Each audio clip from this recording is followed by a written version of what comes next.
and gentlemen, from the Microsoft Theater here in downtown Los Angeles. Hey, yo, I see you, man. Brought to you by Shawn Porter Promotions. Hey, yo, Shawn Porter, hold tight. We coming out there. Live from Los Angeles. Hey, yo, put your headphones on, man. It's time for the main event of the Here it is. evening. I be the one with the rollie on. Time forward with it. Praise the Lord for the team because we out to get it. All the verses today? Just a minute to get my mind right. Got to be on top again. Back to work, see my life got us mad. Got the wife, got the kids and the bag. They got it on prime time. I ain't gonna front, man. I'll be listening to that, man. I dig that song. It's a good track. I don't know if the fans do, but I dig it. Hey, after all that, so Wilder and Breland's beefing. Crawford said he won't fight Spence no more. Porter may fight Crawford in early spring. Let's get to the boxing. They said, forget all that. They don't want to hear none of that shit. They don't want to hear that. He said, yo, bring in the boxing next episode. You shorted us in the last one, so don't get right to it. And there were a couple, there were some here and there things. There's one thing that I think we'll get to later, but there wasn't a ton of boxing on. And the Super Bowl had just happened. Yeah, so, I mean, to an extent, I get it, but. I mean, people don't know, but nobody competes with the Super Bowl. So there wasn't going to be any boxing on anyway. Hey, people said they ain't come here for that. Yeah, nobody's competing with the big sports or the big sporting events. And which is obviously why we didn't get any big time boxing. At least I'm sure somebody was doing boxing somewhere. Now we're back into it. Dove right back into some boxing. We dove so deep. I didn't know how deep we was. And had his phone. He said, "Yo, Shawn, this on right now." I said, "What's that?" He said, "The heavyweight fight about to come on." I said, "What, on the ESPN Plus app?" He said, "No, it's on TV." I didn't even know that ESPN had fights on yesterday. Yeah, man. So I had to do some rewinding and catching up and all that. I had some fights last night. Have some fights this coming Saturday. So AB fighting this week? AB's fighting this week. Our boy, yeah, they'll be on Showtime. He got a home. That dude, man, he got into a whole lot, but he got a home. Yeah, he seems to have a good relationship with Steven Espinoza, which is good. And that, not to say that he's only getting that because of that, but it's a good thing to have that relationship. Well, this is one thing I know about AB, and it's always been this way with him. He's always been, when he first started as a pro, he was called the Problem. And that's, was short for the problem child, because that's kind of just how he lived his life. He just was always getting into trouble, and there was always someone after him in terms of, coaches or, a judge at a fight or whatever. But the one thing I know about him is there was always somebody trying to help him, because they could see the potential that he had, and they could see that he genuinely is a good person. He just, from time to time makes bad mistakes, and they've just gotten bigger as he's gotten older.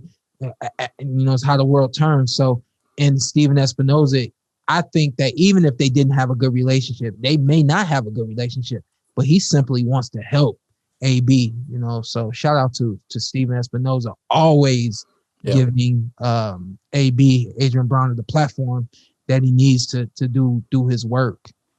Good, Ant. I was just looking up this bout. I was trying to see if Javante Santiago, the guy's actually undefeated, 14-0, one draw.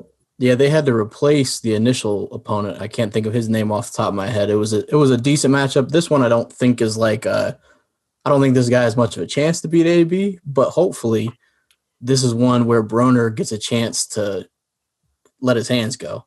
If this guy isn't on your level, hopefully AB steps in there and says, all right, now I have that shot where I can really fire off. That may have been the missing step with Adrien Broner. When you suffer a loss like he suffered against Maidana, it's like a rebuilding stage. It's not just rebuilding your career, but you're rebuilding everything that makes you who you are within your career. His confidence was hit. His physically he was hit. You know what I mean? And I think he had a whole lot to come back from. And hindsight's 2020. And I'm sure that, people that make the business decisions for him, that at the point in time, they didn't, realize, how big of a hit he took in that fight. But, you fast forward now 8 or so years later, and you can see that it was a tremendous shot that it took. It's also tough. It's tough for any athlete to, like you said, go through rebuilding, come back.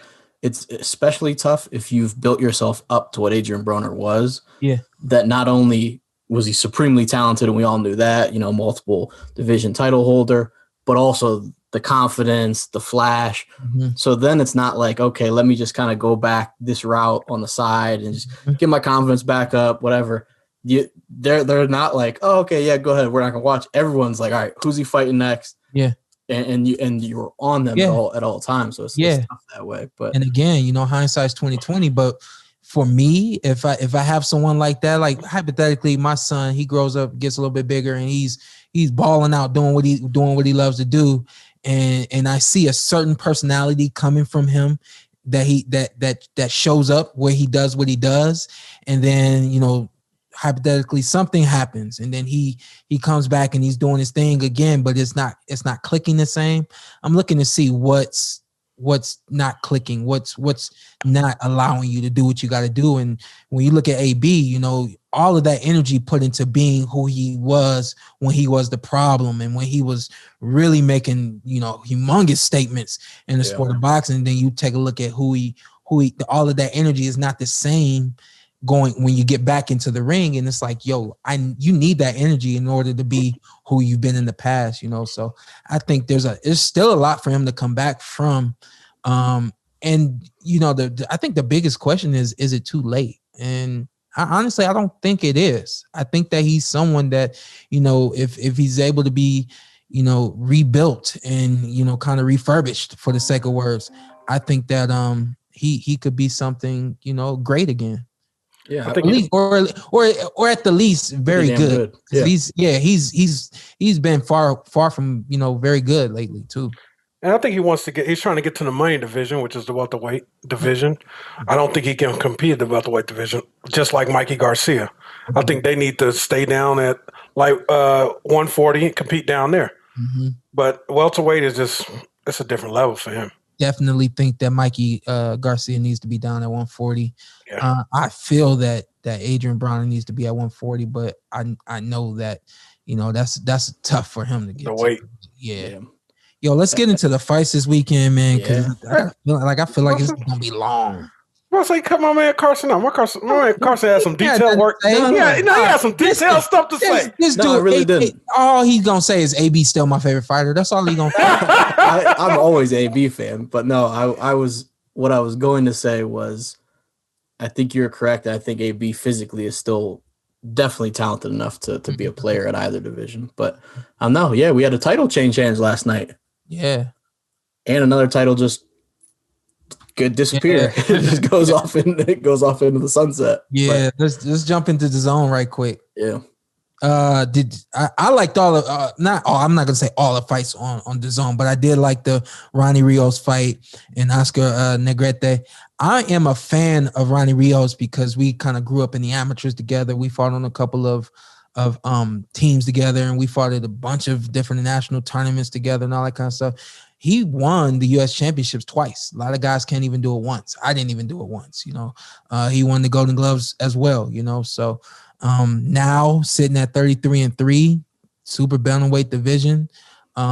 He suffered a really bad knockout in 2018, and I think that he's come a long way since that. But he still was looking at retiring. I think it was just last year. So to me, last night was a little bit more than just a win for him. It was, a win in boxing. It was kind of a win in life for him getting in the ring. And, he had a guy that was kind of underestimating him, thinking that, he would blow his load in 5 or 6 rounds. And then he would, the other guy, Oscar, would come on at the end. And that just wasn't the case. One thing I know about Ronny Rios, for seeing him as long as I've seen him, is he's the kind of guy that just doesn't quit.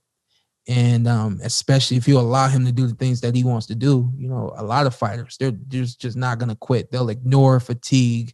They'll ignore whatever they feel and just continue to do what they got to do. And I was very proud seeing Rios last night, because I felt like a lot of guys who come out of the amateur program and then we all turn pro, and it's all like it's kind of like a race. Like we're racing to get to world championships. I mean, we see it right now, clear as day. Teofimo Lopez and Devin Haney and you know, Ryan Garcia and all of those guys. We see it right now, clear as day. And it's the same thing with all of those, you know, quads that turn pro. It's like you're racing.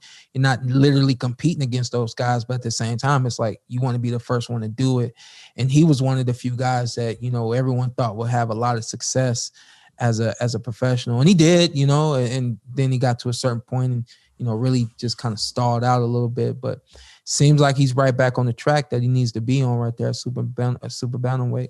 Yeah, all the fights really had good action. I personally, I don't know if you guys feel the same way. The main event, I had mentally and emotionally kind of checked out on it just because Jojo Diaz comes in so overweight. I was just like, okay, like you didn't put your heart into this, so I'm not really gonna put my heart into this. But and that 3.5 pounds overweight that's ridiculous.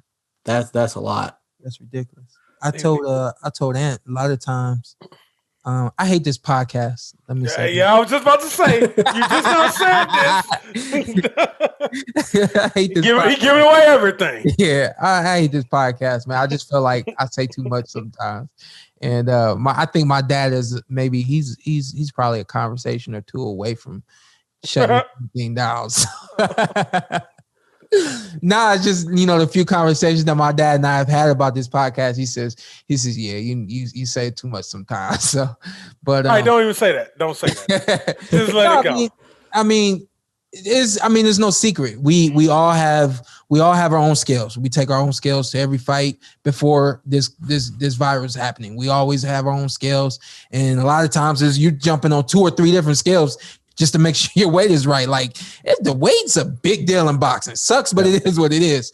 So more times than not, a guy knows when he's overweight. Now, when you're 3.5 pounds overweight, you knew that you weren't going to lose the weight to try to fight for that belt. So, you know, when you get on the scale like I did, and I think I was 1.5 pounds over. Yeah. You know, you know that, you know, you're getting on the scale, but you have 2 hours to lose whatever amount of weight it is. When it's 3.5 pounds, more times than not, the guy knew that he was going to be over and he wasn't going to do anything about it. And I don't think, correct me if I'm wrong, I don't think he was even allowed to based on the weight. I think if it's over a certain threshold, I want to say it was 2 pounds. I could be wrong, but I think if you're over 2 pounds, they don't even let you try because then you're going to completely... Maybe IBF. It could be. Because then you're going to completely deplete yourself. Yeah, that makes trying to get to that. But and they have the rehydration clause too with the IBF. Yeah, I think by the time it got to that, I was like, yeah, I don't know. But it ends with a draw, which feels right. Like yeah, he was losing the fight and he had to come back and win the rounds. Yeah. But I think the biggest fight, because that one, like I said, kind of fell onto the back burner. I think the biggest fight was Castano. Yeah, Castano, he came out. I mean, he's an interesting fighter. Being from Argentina, the fighter I always think about is Sergio Martinez. Excuse me. Yeah, I've just been interviewing with a whole bunch of different names. Sergio Martinez, and so it's kind of it just is what it is. When you see another fighter coming from Argentina, especially at the same weight class, you're wondering, you know, if he's that same type of fighter, things like that. You see flashes of a unorthodox, very athletic, or in Castano's case, I wouldn't say very athletic, but athletic. You know who he's compared? You know who people compare him to? Hey, Carson, that's what I was about to say. A poor man's version. Go ahead, Carson. You. Oh, thank you. Everyone says like he's pretty much the 154 Shawn Porter. Like, and you know what Shawn always says? I hate his style. I'll be like, I didn't want to say. I was like, I didn't say that yesterday. You didn't say that yesterday? No, I ain't say that. Did I say that? All right, cool. Which would be hilarious. I ain't going to say too much on the podcast. I ain't going to say too much on the podcast. I didn't say that yesterday. He brought it. So it kind of goes back. We mentioned last week when we brought up Patrick Teixeira. I was not impressed by him at all. By who? At all. Teixeira. Teixeira. Oh. He was a punching bag. Yeah. He would look like he kind of looks the part, like he's rangy for that weight. Yeah. But then it was just like Castano's hitting him obviously when he's pressing the action and getting him against the ropes, but Castano's hitting him when he's on his back foot and he's landing shots. I'm like, I thought it was just a blowout. But now that actually bodes well for boxing fans. Obviously not Patrick Teixeira, but now it bodes because Castano was already a champion, wasn't he? I don't know. I don't know what happened with that. I don't know if he was a super intern. He was one of the one of those. Okay. Yeah. So now all the belts are 54 with PBC. He signed a PBC still, Sean. I looked that up today. Yeah. So now you have an opportunity right there for a big fight. I wouldn't say mega fight, but a very big fight, especially for Jermell Charlo to get in the ring with Castano. I think that's a pretty good fight too. Carson, he got a chance? I don't think so. He has a chance. I don't think his style matches up well with Charlo because I think Charlo, like we mentioned, is going to potentially struggle with somebody who fights off their back foot and can box. And Castano can, of course, but his style is coming forward. So I think he's tailor-made for, I think, Charlo to land some big shots on the counter. Yeah, I think he stops him in the mid round with a big shot. Yeah, I would agree. Yeah, I think it'll be an action fight though. It will. The first half of the fights will be entertaining. Yeah. I think Jermell Charlo is becoming a very dangerous fighter now. I think he's grown in the last couple of years, and I think he just does things a little bit differently. The one thing I did notice in his last fight is that he can make adjustments and basically do what needs to be done to win a fight. And the Charlo brothers, they're known for their power, especially in that right hand. So it's kind of like we expect to see them knock out guys now at this point. But to me, he seems to be the type of fighter that even if I don't knock you out, I can figure out how to navigate myself around this ring and control the ring and win the fight. Now, the thing we do know about Brian Castano is he's going to control the tempo of the fight. He's gonna try to at least control where the fight happens at and how often it happens. And there's, like my dad always says, the fight can break out at any time.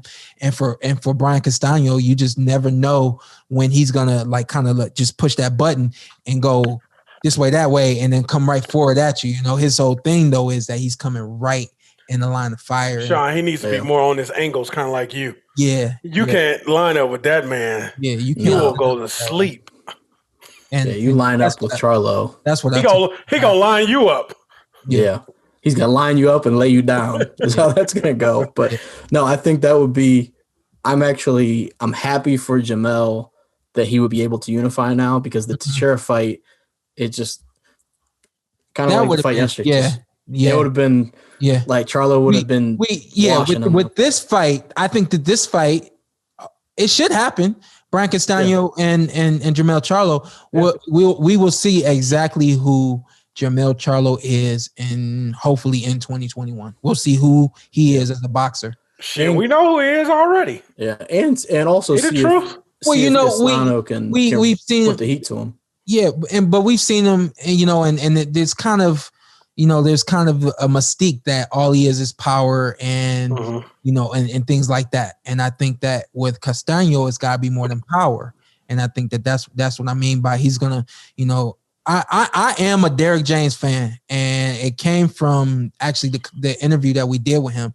After the interview we did with him, I noticed, just how smart he is and how much committed he is to his fighters. For sure. So I it's like I got no doubt in the guy now that he's going to put a lot into Jermell Charlo and getting him prepared for Brian Castano. And one thing about his fighters is they carry their power late in fights. They still got it. Yeah. So I think it would be interesting to see, like I said, how much Castano can push Charlo and make it a firefight. Not Shawn Porter, Errol Spence to that extent, but so we can see Charlo really in there with somebody who's going to be on him from 1 till whenever 12 or whenever it ends earlier than that. But so we can see his boxing style, basically. Yeah, see him have to fight a little bit more on the back foot and not have to just stalk somebody down, kind of like he had to do it with Tony in those 2 fights. But I think it's an exciting opportunity to see, unification there, and I think it's an exciting fight for however long it goes.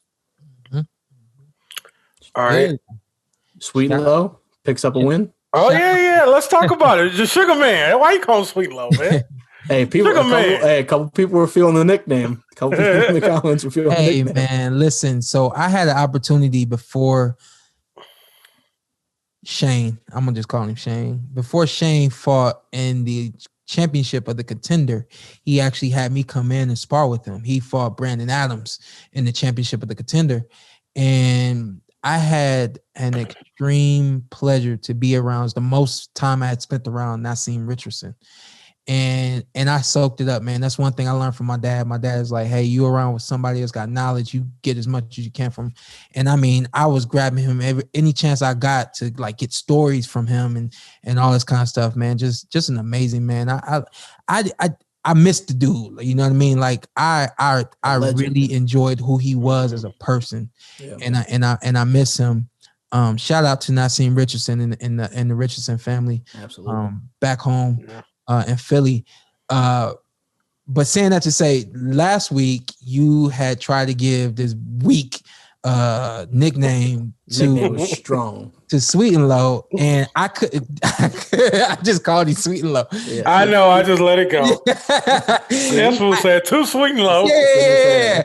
And I could not for the life of me remember what Naseem Richardson was calling him during camp.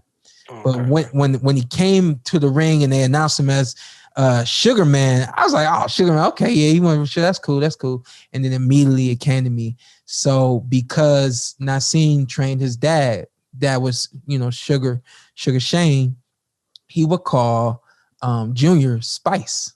So he called him Spice all the time. And to me, that just, I don't know, it was special because of who it was coming from. Yeah. And so last week I could not remember what he was calling them, but when I heard it last night, I heard it in my head and I was like, damn, like I wish he would have carried on Spice as his nickname. Like no matter how tight or how weak it is, like to me, I was like, damn, like I wish he had carried on that Spice name. Because before it was Sugar Man, what was it? They were just, I don't think, me and him have a conversation about it before, but I forgot what he had before Sugar Man. I think he was just going with Shane Mosely Jr. Nothing really to it. I thought, well, shoot, let me get y'all impressions on the Sugar Man Shane Mosely Jr. I felt it was good. He looked way better than last time. Offense was great. They switched up trainers. How we confirm that? No, Bones Adams is his trainer. Okay. Because it's not the same trainer from last time. Switched up trainers. Yeah, because everything going on, he had to move away from Caleb Plant's coach. Okay. Whose name Justin Gamble? Justin, yes. Thank you, Justin Gamble. Okay. I'm glad you know his name. I'm glad that when I said it was correct, because after I said it, I was like, damn, I don't think that's right. No, you got it. Because of everything going on, this can't be too much intermingling and all that kind of stuff. So Shane made a quick move over there with Bones Adams out in Vegas. And he it looks like to me from the way he performed yesterday, it looks like things are working out with him and Bones Adams. From what I heard, Bones has given him some pretty good information from camp, and pretty much got him to the ring the right way, which is that's basically the first big hurdle you have in the fight. Yeah, I thought he's very smooth offensively, and he's very gifted offensively. Mm-hmm. But his defense in the last fight, there were times where I was like, man, you have to just be better there. Mm-hmm. We kind of mentioned, having to just get off the line sometimes. But yesterday, same thing. He stops the guy. First time the guy ever got stopped. Mm-hmm. So you look at the offensive side from Shane. Right. It was great. Right. With the defensive side, it's just I You remember. have to be more responsible. I He think. took some big shots that you can't just can't- take at no. super middleweight. No, I remember his previous fight, his tendency to move straight back instead of going to the left or to the right was getting him in a lot of trouble. He just was kind of eating shots in that fight. And then you have a situation last night where his head just isn't moving. And then you have another situation where it's almost like he does not see the punches coming. And he was getting hit with some pretty big overhand rights and some straight rights. And I said, dang, like that right hand is a problem for him tonight.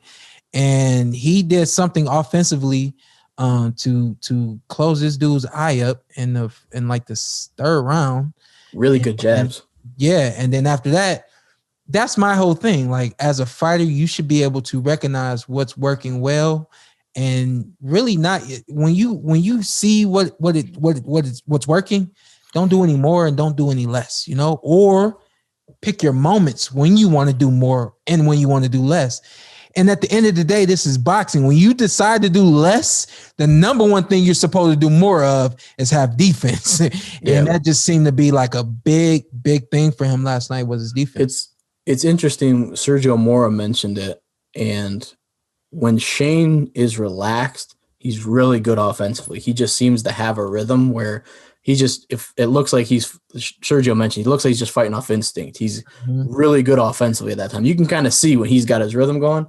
He's a natural boxer. Yeah, but it works two ways though, because as I'm noticing that, as I notice his offense getting better, his defense when he was relaxed was getting worse. So he's moving, he's looking good, he's firing these shots off, like we said, landing some great jabs, some left hands, but then he's just kind of careless, and he was getting hit with some shots. So I think it has to find that happy medium where I'm flowing offensively, and then also I'm still cognizant defensively. Okay, I need to be on my P's and Q's still. Yeah, I think it's an instinctive thing. I think that God, like for me, I know that in the ring I have to be at a certain level, like mentally, or everything's not going to click. And I'm not going to flow the way I need to flow. So, I mean, I really do. I take myself there coming out to the ring. And that's why I normally 9 times out of 10, I'm starting at a certain pace and I'm ending at that pace, because I know that that's what it takes for me to be able to be attentive to what's happening offensively and defensively. Some guys, they're like, what I'm seeing with Shane is it's almost like he's trying to control himself in the ring, and then trying to control himself, it's like he's pulling back on certain things, and then the intensity isn't there, and it's like he gets hit before he knows it. Yeah, and Sergio mentioned it looks like when he's in those rhythms that he's not overthinking, which makes sense, because if you're not overthinking offensively, you're probably not overthinking defensively. So then you're like, okay, I'm just kind of going with what I can do naturally, and it just leaves them available there for some shots. But still, like we said, first time that guy's been stopped, offensively looked really good. Just needs to just tighten things up a little bit. And I'm not sure if I want to see him in there with one of those top guys yet, but no. He needs definitely take some steps up. So after the fight, my question was, is Sugarman ready for Jason Quigley? And I got to see better defense, and it's got to be better defense in a fight. It can't just be better defense in training and I'm ready. Like, you got to be able to do it and know that it's there in the fight. That way you can go to a fight with Jason Quigley or one of those other top guys at that division and actually be able to, be successful in those fights. And the problem is, I think Jason Quigley is next. I don't think he has time to fight somebody else. Yeah. Yeah, he's not. Shane Jr. is not young in boxing terms. So he's not somebody that, he doesn't have 5 fights to build into that.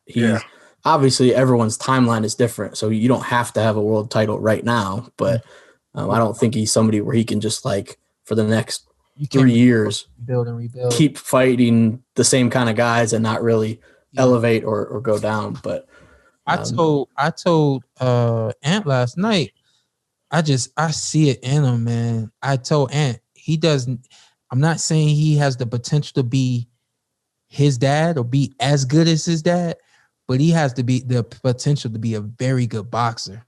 I just can see it, man. And it's like, I see what he probably saw as a kid. Like when you grow up seeing your dad do it for so long, I see the way he carries his hands and the way he moves and stuff like that. It's like you're emulating your dad without trying to emulate your dad. Yeah. And it's because of who you are as a fighter and what like kind of like what's inside of you. You know what I mean? So I'm hoping, you know, over the course of, you know, this guy maybe 2 fights away, and you got to be really thinking about a championship title. I think in between that time, if he can, you know, tap into some potential that he's got, yeah, you know, at the end of it sucks, but at the end of the, you know, it sucks that everybody's gonna always compare him to his dad. Yeah. And, you know, I'm sure that may be something holding him back too. You know, the fact that he feel like he can't live up to his dad, or the fact that he has to live up to, you know, and the list goes on, you know, but just gotta be himself. At the end of the day, be yourself, because yourself is a lot like your dad. I can see it. Mm-hmm. Yeah. Very naturally gifted. So I think you're right on the money there. And then ESPN, you guys tuned in? I caught a little bit, not much, but I caught a little bit. Yeah. I liked what I saw on ESPN, man. I dig Jared Anderson. Big baby, the real big baby. Yeah, not just because he's from Ohio, but is he from Toledo? Yeah, he's from Toledo. Yeah. Yeah. I'm a fan of his, man, because you know, I've said this time and time again. I don't know if it's in specifically on this podcast, but when you can see a guy in there enjoying what he does, like boxing is a hard sport to enjoy. Right. It's like you halfway enjoy the training. Sometimes you enjoy it fully, and you know you hate the dieting and the nutritional side of it, you know, and then but you always love, you know, after the fight because you get a chance to kind of be human and relax a little bit. But when you can enjoy who you are in the ring, and you know, and just be yourself. That like knockout was a beautiful thing. Yeah, beautiful thing. I saw the highlight of that. That was a good fight, man. That fight was a pretty good fight. I told him that I said he's got to work on his power. I said, you know, he's young, you know, he's gonna grow into his power. And I think at that point in time it was just the second round, and then fast forward, he grew into it. He grew into it. But I tell him I'm gonna keep it real. I'm gonna keep it real. And when you said that, Shawn, I was like, all his wins is by knockouts, but you know, I ain't the one to argue. And I'm gonna keep it real in this podcast. You see the knockout come at the end of the fight, 6 rounds. So you know how worn down are you in 6 rounds? However, you know, he caught the dude swinging, and normally when you're swinging and you go into a punch, that's the worst way to get hit. And then when the dude goes down, it's like it's the end of the fight, and he was tired and exhausted and all that. And I hate that. I sound like I'm hating, but I feel like that helped with the knockout. You know what I mean? I'm sure it helped, but so let me say this. This is my disclaimer. Right now, Jared Anderson does not have one punch knockout power. It's a hot take. I don't know, Shawn. It's up there. He got power. He got power. He just knocked out some people. I don't know if you've seen all his fights. He just slept some people. I've seen them. I would say a majority of them. And maybe at this point in boxing, the ones on ESPN. I've seen the ones on ESPN. Yeah, heavyweight division. You need him a little more than one punch knockout. AKA Deontay Wilder. Yeah, maybe it's actually a good thing. Yeah, when that's all you got. What if that don't work?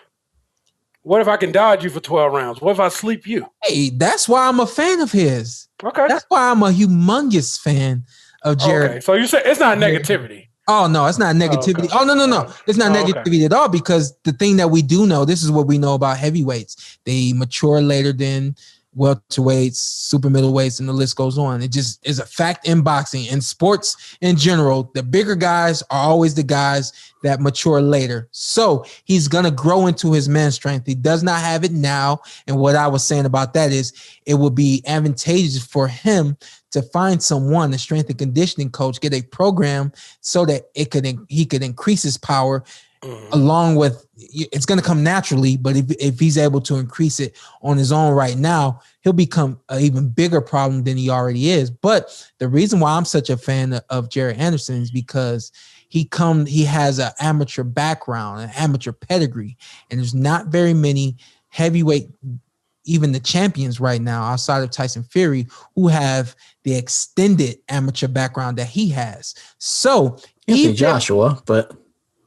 No, Anthony Joshua did not have he didn't have a big amateur Olympian. Background. he was an Olympian, but before he was an Olympian, Yeah. he didn't have much before he was an Olympian. Yeah. I think he started fighting 2 or 3 years. And I think that's the same thing with Wilder, right? Deontay, that's fair. They both were late, but Olympians nonetheless. So I mean, this kid like grew up in the sport, so he's got like, you know, he's got it. And I said this to Ant like at least 5 times last night. He's gonna be the next world champion, heavyweight world champion from America. And I'm so hyped for him because I see what lies on the future for him. Yeah. And on top of that, to be on ESPN and be able to showcase yourself this early on in your career, the number one thing that these fighters don't have, especially when they first turn pro, I say the NBA, they have it more than anybody else, but you have a lot of players in the NBA that you watched when they were in high school and that you watched in college, and now as a professional athlete, a lot of times you don't get that in boxing. So now he's got an audience at an early stage in his career. Imagine him, you know, in the next 10 fights. Come on. And let's say hypothetically they're all on ESPN and they're all on, you know, ESPN Plus app and all that kind of stuff. This dude is going to have the kind of career that a lot of these heavyweight world champions, or excuse me, a lot of these heavyweight fighters could wish to have and could cross their fingers and hope for. He's going to have that.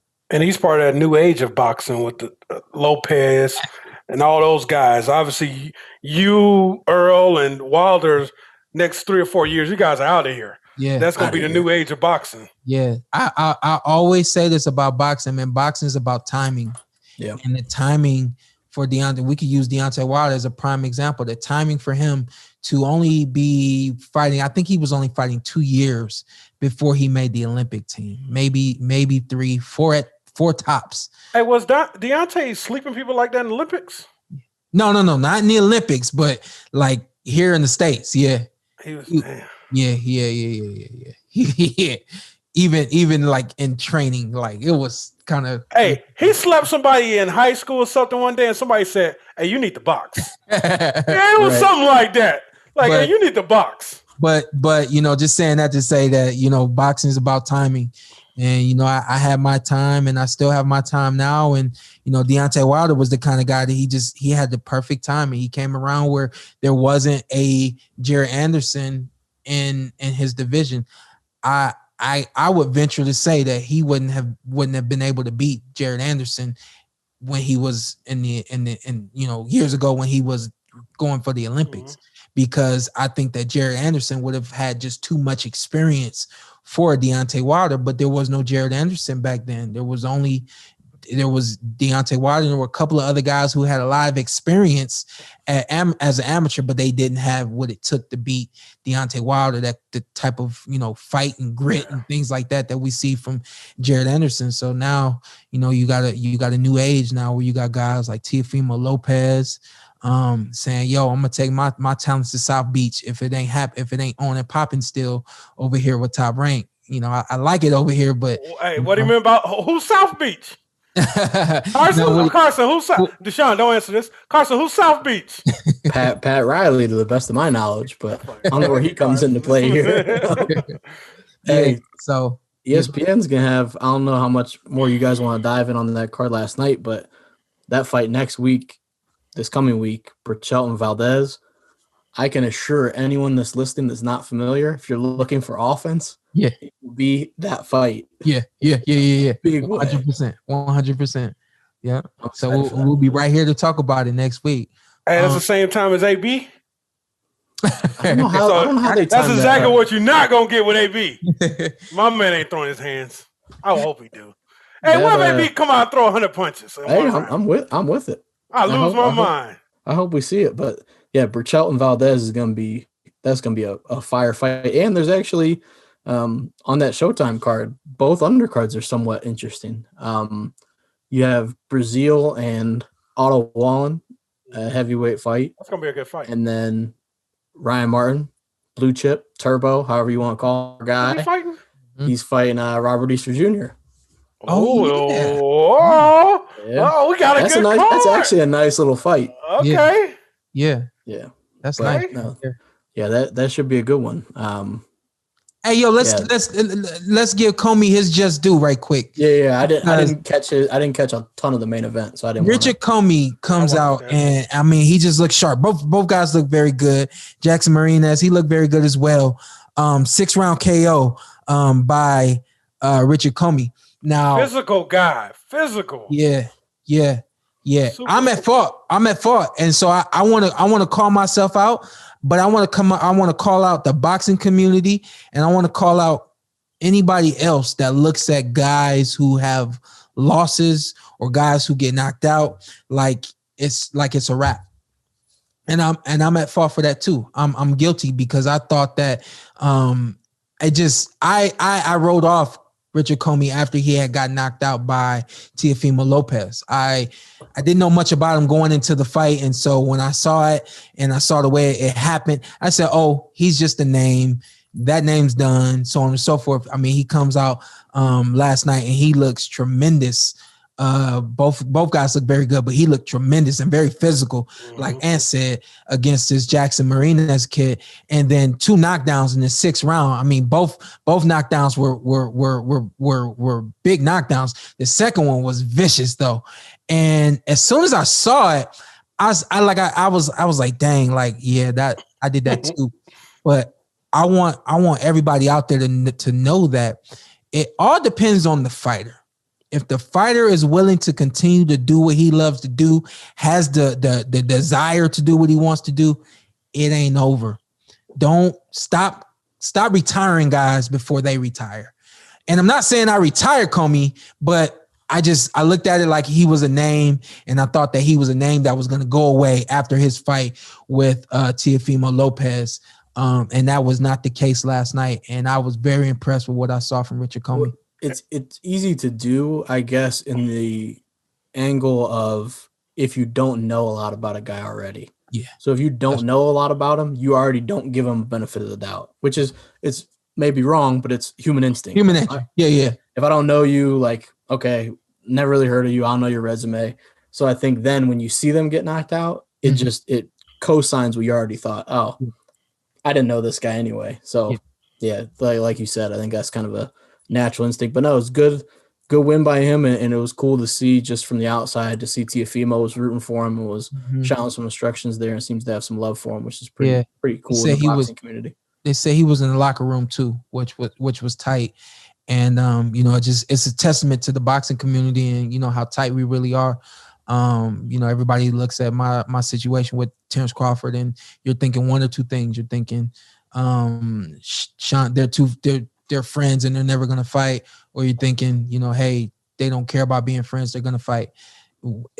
It's both. On one hand, we kind of don't want to fight each other because of the friendship that we have, and on the other hand, it's hey, for me at least, I consider you to be great. In order for me to be considered great, I got to put myself up against greatness, and so you have a situation where Teofimo Lopez, you knock this dude out, but you're willing to be in this dude's locker room and give him advice and root for him and give him energy that you don't have to give him. You give him that energy because this community is small. We appreciate what we do. We appreciate being able to get in the ring with one another.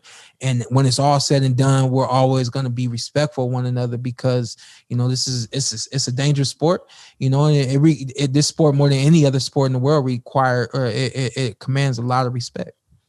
Yeah, and it is something where you don't see that a ton with fighters where they've fought, and then, I mean, you fought some guys that you were somewhat close with, and whether you show them a little bit of love or there's not any hatred, but not like to that extent. Like Teofimo is cool. Like, you're really willing to show some major love there, and that was nice to see. Teofimo just seems to be just a good kid, man. Yo, he had a dynamite interview last night.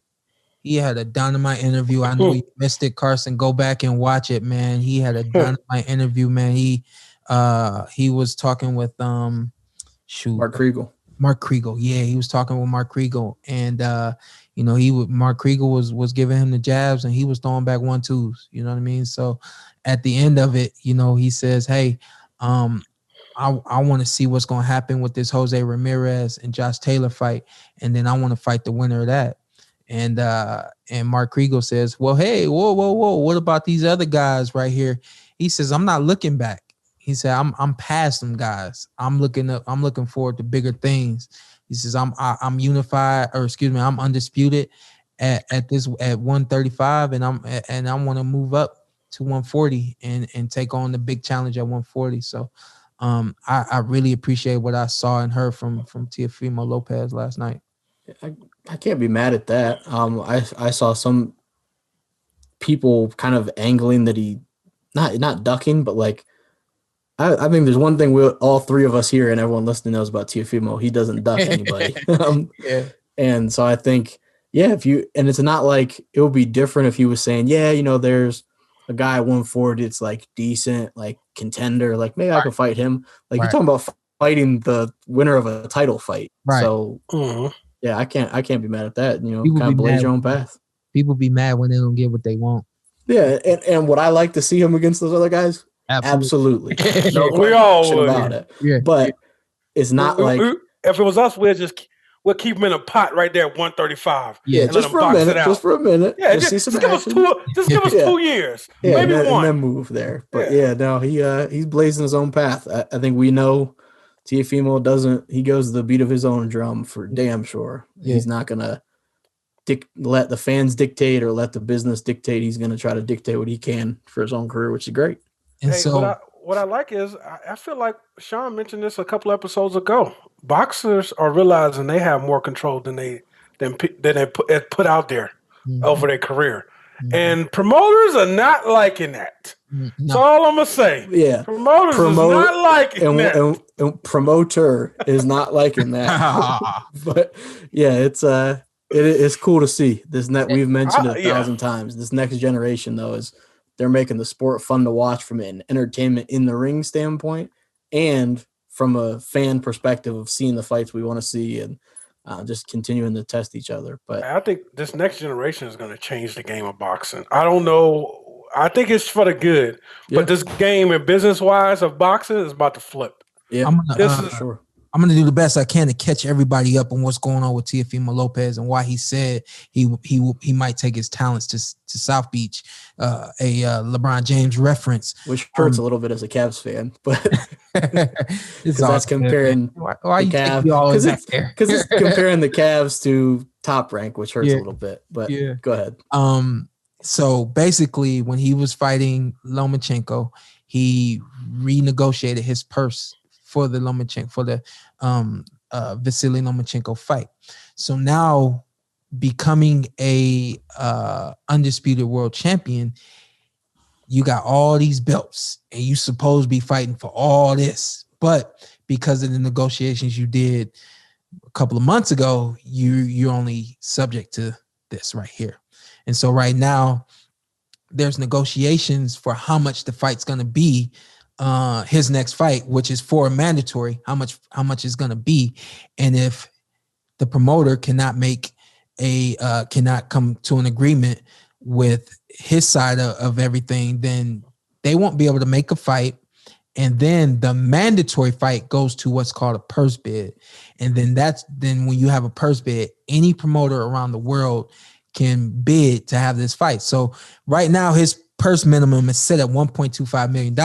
Sorry, T.O., I had to put that out there just to say that at this moment, anybody can bid to have to promote his next mandatory fight. If they bid and make that purse minimum at $3 million or $4 million, he's gonna go with the 3 or the 4 because that's more than 1.25. Yeah. And because he's undisputed, he's worth more than 1.25. It's what it is. Sorry, but it is what it is. So anybody looking at him like he's asking for too much or he's got a hot head now because he's the hottest thing out right now. Yo, he said it. I'm your favorite fighter's favorite fighter. I heard that last night. I was like, I said, dang. He is one of my favorite fighters. You usually hear that about rappers. Like they said, MF Doom is your favorite rapper's favorite rapper. But he deserves it, and I think it would be so interesting to see if one of these other promoters gets in there. Yeah, no, Shawn it'll Porter happen. Promotions. Sean, you go. Hey, y'all try. Hey, Carson, you got something on it, I Sean? got $5. Sean, if you put up 4 million, man, Carson come up with $15. Yep, you got it. No, I would love to see. I would love to see either PBC, DAZN, any of them, anyone other than Top Rank. I would love to see them. Carson, he will lose if PBC get it.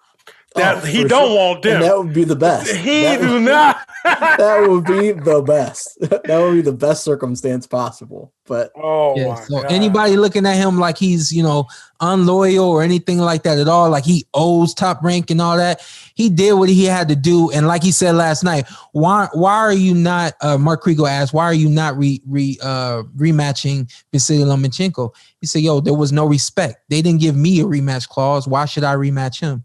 yeah. He's a mean dude, man. He's a mean dude, and we mentioned a lot of excuses afterwards from Lomachenko. So yeah, I have no issue. He didn't show you any love before or after. So hey, is it? I'm not sure if this is possible because I know you got to fight under promoters. Is it possible to ever get promoters out of the game? What you mean out of the game? Where boxers it's just a boxers. Boxers are just controlling everything. You don't see it, but like right now you have Sean, don't give up too much.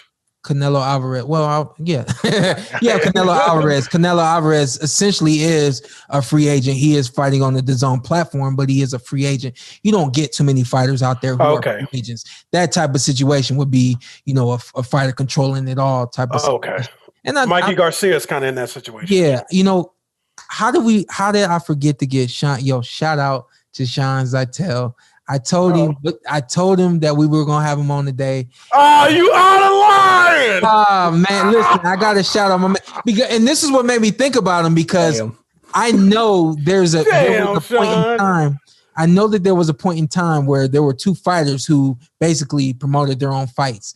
I don't know off the top of who those fighters are, but I know that Shawn Zytel would. So I got to shout him out. Yeah. And it's just fly out too late to get him on. Yeah, I just want to pause everything so that we can get him on, but we can't. We'll get him on next episode. Yeah, we got him. Yeah, especially because I'm sure he'll have a good reaction to Burchell, who I have winning versus Valdez. But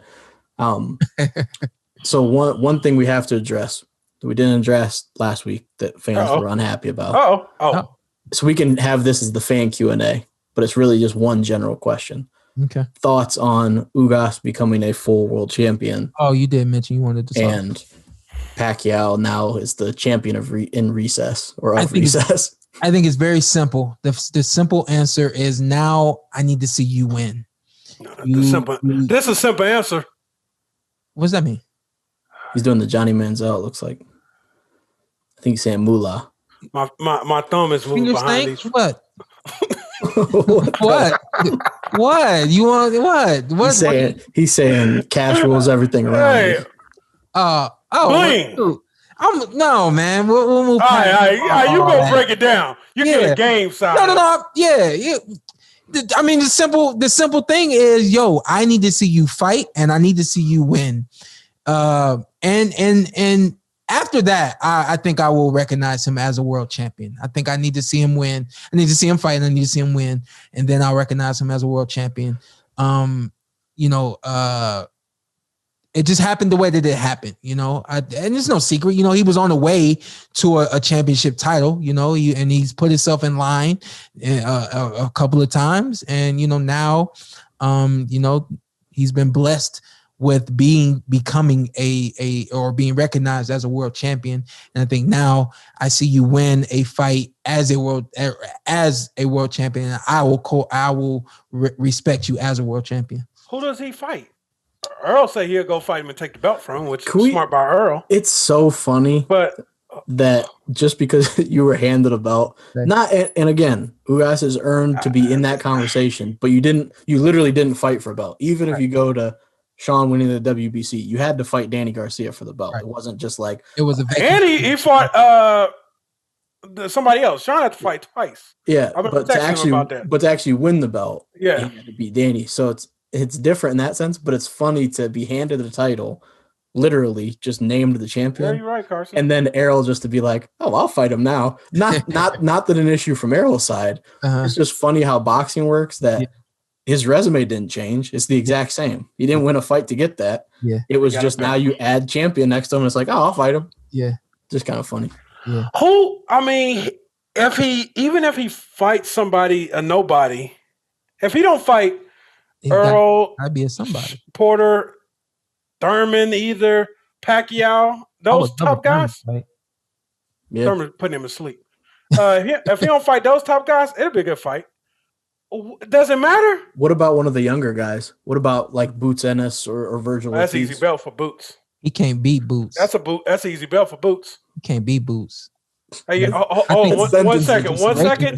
Hey, y'all ever seen Ghost Adventures? No. Oh, okay. Well, all right, never mind. I'm familiar. Why? All right, because I seen one of those things, when they say, "Oh, it looks like a little dust thing." Go behind Carson. Carson, watch out! You got ghosts in the house. Oh, watch out! Watch out! Watch out, Carson. That's unbelievable. All right, so Boots Ennis, he can't be Ghostbuster over there. Yeah, sounds like. All right, Boots Ennis.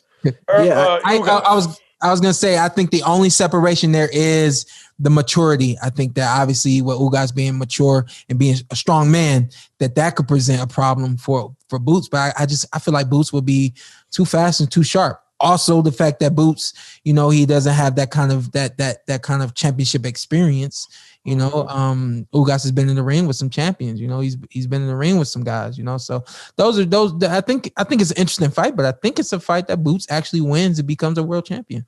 I think they'll put him in like a Josito Lopez to be as a boxer. I can see that. I know. I can see that too. Do you think he beats Josito Lopez? He beats. Oh, good fight. He'll win it. I think he would too. I don't think Ugas. I don't know if he gets blown out by anyone. I think he gets beat comfortably by Errol, but I actually like that fight, and I don't think he gets I think obliterated. Earl might stop him. Maybe I can see Earl hurting him. Yeah. I don't know. I think Ugas is.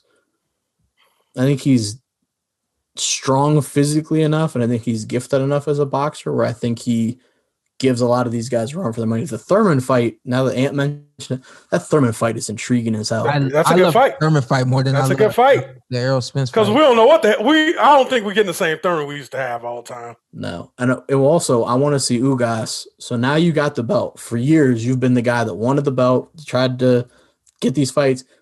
So now you got the belt. So now you can't try to. Or does he try to repay what he got where he didn't really get the opportunity? So he's like, I'm not fighting them until I have to. Hey, if I'm Ugas, I call Shawn Porter a bitch and tell him to come back out and fight me. Is it? Does that? Would you want to go for a belt, SP? I'll just. That was crazy. That's how you make boxing. That's how you make fights, baby. Let me promote your fights, baby. Crazy. That's an interesting question that I didn't even think about. Because I know, Shawn, you didn't give a damn about the fight, but the belt changes little things. It's just part of the business, man. Yeah, I wasn't going back down you guys road again. Yeah, so. Because it didn't really make sense to go down that road again from your perspective. Exactly. The risk is not worth the reward. Yeah, for sure. It's the business of boxing. Boxers, fans wants to see it. The risk is not worth the reward. But for all the fans that think that Shawn might have lost or Ugas and you think you beat Shawn, feel free. Give him another shot. Go ahead and get back in there. Can we get Ugas on there? I want to call you the B word to your face. Y'all petitioning for me to rematch Ugas or for Ugas to rematch me. I think it would be interesting to see if he would be it would be interesting to see if he would be interested in giving you a title shot. That is interesting. That would be interesting to see. The problem is he's the guy and he's facing a hungry Shawn. He's no longer Shawn's different. Shawn's different, and I told this to Shawn before. When he has the belt, I don't feel like he's the same Shawn when he didn't have the belt. When Shawn, with the Earl fight, you went to that level. But when you hungry, yeah. And I don't think he didn't face that Shawn 2 years ago, in the winter of that stadium. That's a different Shawn. When he wants something and you got it, that's a different Shawn. Yo, I'm gonna be honest. You getting off of here? Oh, I'm giving you too much. I'm We giving get too much. off here. I'm Nah, I giving too appreciate much. you, though. Nah, I appreciate It was- you know, you my guy. I hate on you. I think I it didn't just call you a bitch. He called you. no. A bitch. I think it just makes. I think it just now we're just attributing that quote to him. He But didn't. he and Ugas is a little bit of a. He's kind of a spicy I guy. was gonna say, yeah, maybe he did. Yeah. Yeah, I don't think he did, but No, he did not. I think he's just a spicy guy where I think he's confident. So I don't think he's going to back down from those fights. Let me say this, and then we'll get off. After we fought, he was very humble in communicating with me after the fight. I guess he had done an interview or 2 or 3 or whatever, and said that he felt that he had won the fight, so on and so forth. And after taking a look at the fight, he basically kind of retract everything that he said, and he could see that he had lost the fight and that I had been the better man that night. But in saying that, he's a spicy kind of dude. If they ask him if he wants to fight me, he might say no. But if they tell him he has to fight me, he'll say, all right, let's go. And then he'll keep that respect. It won't be like it was after the fight where we had our conversation and so on and so forth. But he'll have respect there. But above that respect will be a mean dude ready for a big fight. You know what I mean? So I guess in saying that, congratulations to Yordenis Ugas and being named a world champion. Now go fight somebody, Shawn Porter, or Errol Spence, Bud Crawford, Keith Thurman. I love that fight. Keith Thurman. That's the fight that needs to Carson happen. A. Merck, Anthony Broner. No, thank you. I'll sleep you. I can sleep him. I'll get slept immediately. I can sleep 147s. I'm getting past. That's the max. I can sleep 147s. Carson, what happens when the bell rings? What do you do when the bell rings? Faint immediately. Like if you got thrown in the fire, if you woke up with boxing gloves on and you was at the stadium and somebody took you by the hand and walked you to the stadium, walked you to the ring, what happens when the bell rings? I don't allow myself to wear one shot. I pass out immediately. And oh my God. Or Carson. I cover my face. I'll let you hit me once to the body, and then I'm going out, and it's a done deal. Carson, you gotta throw something, bro. No, I'm throwing nothing. You got one in you. Nope. You got one in you. I got 0 in me. You got one in you. I'm going sleepy deepy immediately. Nah, you got the great white hope in you. I might even hit myself. The fact that he won't throw a punch though is the thing that gets me. And the thing about it, I know he won't. No. Yeah, no, he won't. Yeah, he did that serious. I'm passing out. I'm gonna try to find the water in the corner that Shawn slipped on versus Ugas and slip myself and just hit my head $1 million baby style. And just, I'm not getting into no heavyweights. Except that's one heavyweight I can get in. I can take his shots. Oh, don't do it. Don't do it. Listen, we appreciate y'all. Leave a like, leave a comment, tell a friend. God bless y'all. This is the Porter Way. Shawn Porter, Anthony Broner, Carson A. Merck. We will catch y'all next week. God bless. We talked about all boxing today, baby. All boxing. AB.